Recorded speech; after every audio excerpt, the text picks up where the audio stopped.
Hey again, Michael Sipe here of the Strategic Advisor Board and owner of Sipe Coaching and Consulting, where I help entrepreneurs find work-life balance and a stronger personal relationship. All right, on today's episode of Empowered Leadership, we're going to focus on 3 principles of strong remote culture. Now, in today's day and age, we've had a lot of remote work going on, and now people are kind of returning back to the office. But at a minimum, we still have a hybrid work environment primarily. And so let's talk a little bit about what does that look like today and how do you make it strong? So there's some personal and professional traits that are put into building that stronger work culture. But there's one thing that's very true, especially for remote and hybrid work, is that there's typically a need to get some physical proximity going.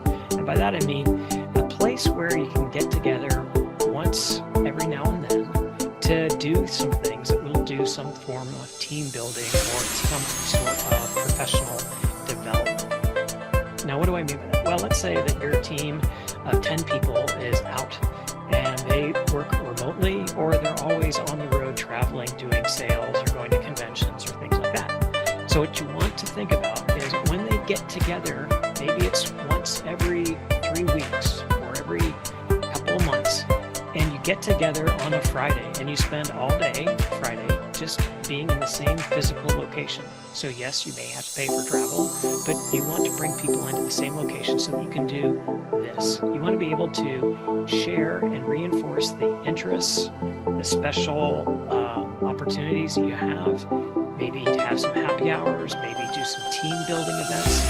But it's all to be focused on social and learning environments, where you create that opportunity for them to learn professionally, maybe learn a little bit personally, but also do some teamwork with them. Okay, so that leads to the second aspect of building a strong remote culture. You gotta focus on the microculture of those teams.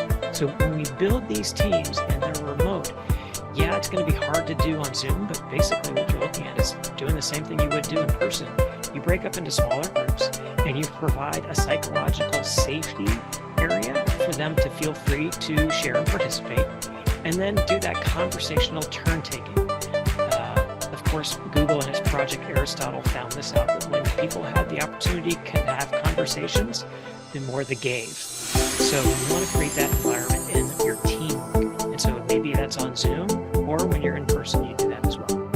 Okay, the next part of it is when we work with teams and we have a culture, we have to remember that we need to adjust over time. Sometimes there can be a crisis and force us into a cultural change, but most of the time we don't have those crises, and so we have to continually be improving. So we're looking for ways to help bring in opportunity for growth. And we want to learn from each new experience we have as a team, and maybe put in some new policies or new procedures that will improve our performance. So we always want to have that additional culture piece of growth. What can we learn that's new?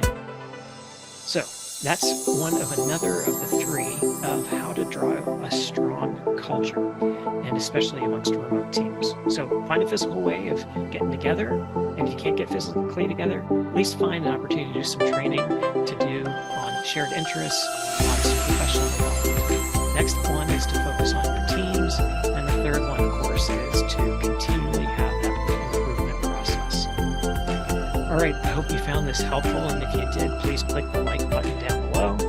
And if you have any other questions, please reach out to us at the Strategic Advisor Board. We'd love to help you. And also, thank you for watching this episode of Empowered Leadership. Have a good day.